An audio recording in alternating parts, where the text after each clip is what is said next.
அன்பார்ந்தவர்களே, இன்று திருத்துதரான புனித பர்த்தலேமியின் விழாவை கொண்டாடுகிறோம்.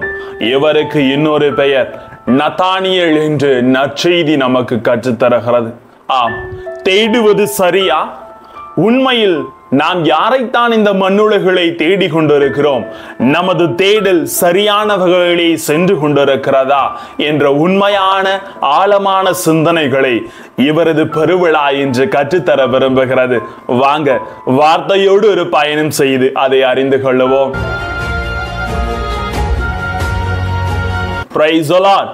இயேசுவுக்கே புகழ், இயேசுவுக்கே நன்றி. இறைவனின் அருட்கரமும் இறையாசிரும் உங்களோடும் உங்கள் குடும்பங்களோடும் முழுமையாக தங்கிட உங்களை நான் வாழ்த்துகிறேன்.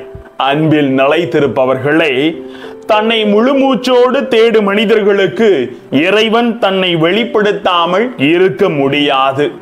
ஏனென்றால் புனித பர்த்தலேமியு 1ஆம் நூற்றாண்டில் வாழ்ந்தவர் ஆவர். யோவான் நற்செய்தியில் அதிகாரம் 21 நத்தானியேல் என்று அடையாளம் இவர் காணப்படுகிறார். அன்பார்ந்தவர்களே, இவர் எதற்கெல்லாம் பாதுகாவலராக இருக்கிறார் என்று சிந்தனை செய்கின்ற பொழுது, இறைச்சி வெற்றுபவர்களுக்கும், புத்தகம் தைப்பவர்களுக்கும், நரம்பியல் நோயில் இருப்பவர்களுக்கும், செருப்பு தைப்பவர்களுக்கும் இவர் பாதுகாவலராக இருந்து வருகிறார்.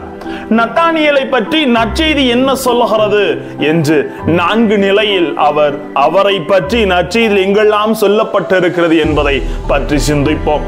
பிலிப்பு நத்தானியேலுக்கு இயேசுவை மெசியா என்று அறிமுகம் செய்து வைக்க முனைகின்றார். நத்தானியேலை பற்றி இயேசு இவர் உண்மையான இஸ்ரவேலர், கபடற்றவர் என்கிறார். நத்தானியேல் அத்திமரத்தின் கீழ் இருப்பதாக சுட்டிக்காட்டப்படுகிறார். வானம் திறந்திருப்பதையும், கடவுளின் தூதர்கள் மானிட மகன் மீது ஏறுவதையும் இறங்குவதையும் காண்கிற பேரு அவருக்கு கொடுக்கப்படுகிறது. அன்பார்ந்தவர்களே, இவர் உண்மையான இஸ்ரவேலர், கபடற்றவர் என்று இயேசு கூறிய வார்த்தைகள் நத்தானியேல் எந்த அளவிற்கு ஒரு நல்ல மனிதராக, வஞ்சகமற்றவராக இருந்தார், கடவுளுக்கு ஏற்ற வாழ்வு வாழக்கூடியவராக இருந்திருக்கிறார் என்பதை நமக்கு சுட்டிக்காட்டுகிறது. அன்பார்ந்தவர்களே, வழக்கமாக குழந்தைகளைத்தான் நாம் கபடற்றவர்கள் என்று சொல்வதுண்டு. எனவே விண்ணரசை தனக்கு சொந்தமாக்கி கொள்ள கபடற்ற மனம் கொண்டவராக நத்தானியேல் விளங்கியதை இயேசு இன்று நற்செய்தியில் நமக்கு எடுத்து கூறுகிறார். அன்பார்ந்தவர்களே, திருப்பாடல் 32:2 சொல்லுவது போல, எவரது மனதில் வஞ்சகம் இல்லையோ அவர் பேறு பெற்றவர். இன்று வஞ்சகமற்ற நமது மனநிலையை கொண்டிருக்கும் போது நமது அருளையும் பேரையும் பெறுகிறோம் என்று இவர் எடுத்து காட்டுகிறார். அன்பார்ந்தவர்களே, எசையா புத்தகம் 53:9 சொல்லுவது போல, வன்செயல் எதுவும் அவர் செய்ததில்லை, வஞ்சனை எதுவும் அவர் வாயில் இருந்ததில்லை என்று சொல்லுகிறார். மேலும் இன்றைய நற்செய்தியிலே அத்திமரத்தின் கீழ் அவரை கண்டார்கள் என்று சொல்வதற்கு அர்த்தம் என்ன என்று பார்க்கின்ற பொழுது, யூதர்கள் பொறுத்தவரையில் அத்திமரம் என்பது அமைதியின் அடையாளம். 1 அரசர் புத்தகம் 4:25, மீகா புத்தகம் 4:4 தெளிவாக சொல்லுகிறது. அத்திமரம் அமைதியை ஏற்படுத்துகிறது. இதனிடையில் தான் இந்த மறை வல்லுநர்களும் யூதர்களும் அமர்ந்து அமைதியில் இறைவனை தியானிப்பார்கள் என்று வார்த்தை சொல்லுகிறது. அதே போலதான் இந்த நத்தானியேல் அத்திமரத்தின் கீழ் இருந்து இறைவனை தேடி அறிந்து கொள்வதற்காக அங்கு இறைவார்த்தையை தியானித்திருக்கிறார் என்பது சுட்டிக்காட்டப்படுகிறது. அன்பார்ந்தவர்களே, மேலும் நத்தானியேல் ஒரு சவால் என்று நமக்கு விடுக்கிறார். அது என்னவென்றால், கடவுள் நமக்கு தன்னை வெளிப்படுத்துவதில்லை அல்லது கடவுளின் அருள் என்னை தேடி வரவில்லை என்று சொல்வதை விட்டுவிட்டு, கடவுள் தன்னை வெளிப்படுத்துவதை கண்டுகொள்ளும் அளவிற்கு நம்மையே தயாரித்துக் கொள்ள வேண்டும் என்று சொல்லுகிறார். சிறந்த உதாரணம், உலகத்துல ஒரு ஈர்ப்பு விதி இருக்கிறது. the law of attraction அப்படின்னு சொல்லுவாங்க. ஒன்றை தேடினால் அதை முழு ஈடுபாட்டோடு, முழு மூச்சோடு தேடினால் அது நம்மால் ஈர்க்கப்படும், அது நம்மை தேடி வரும் என்பது தான் இந்த law of attraction, ஈர்ப்பு விதி நமக்கு சொல்லித் தருகிறது.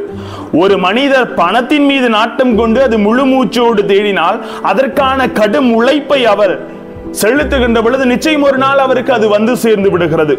அறிவின் மீது தீராத தாகம் கொண்டு அதை முழு மூச்சோடு தேடுகிற நபர்கள் நிறைவான அறிவை பெறுகிறார்கள் என்பதை நமக்கு சுட்டி காட்டுகிறார். அன்பார்ந்தவர்களே, ஆனா இங்கு நாம ஒரு விஷயத்தை புரிஞ்சுக்கொள்ளணுங்க. என்னன்னா, நாம் முழு ஈடுபாட்டோடு தேடுவது சரியான ஒன்றாக இருக்கிறதா என்று சிந்திக்க வேண்டும். அன்பார்ந்தவர்களே, எனது வாழ்க்கையில எதை நான் தேடிக்கொண்டிருக்கிறேன். நிச்சயமாக அது நல்வழியில் என்னை நடத்துவதற்கும் எனது பாதை இறைவனோடு கொண்டு போய் சேர்ப்பதற்கும் முழு மூச்சான நான் அதை தேடுகிறேனா என்று நாம் சிந்திக்க வேண்டும்.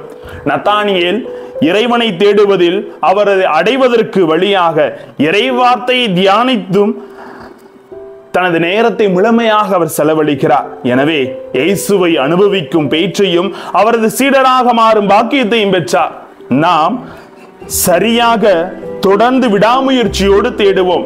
நிச்சயம் அதை ஒரு நாள் கண்டுகொள்வோம் என்ற அர்த்தத்தோடு வாழ்க்கையிலே நமது தேடல் இருக்கட்டும். தேடுவது சரிதான், ஆனால் எதை தேடுகிறோம், எதற்காக தேடுகிறோம், எப்படி தேடுகிறோம், எதன் வழியிலே அதை தேடி அடைகிறோம் என்பது மிக முக்கியம் என்று இப்பெருவிழா உணர்த்துகிறது.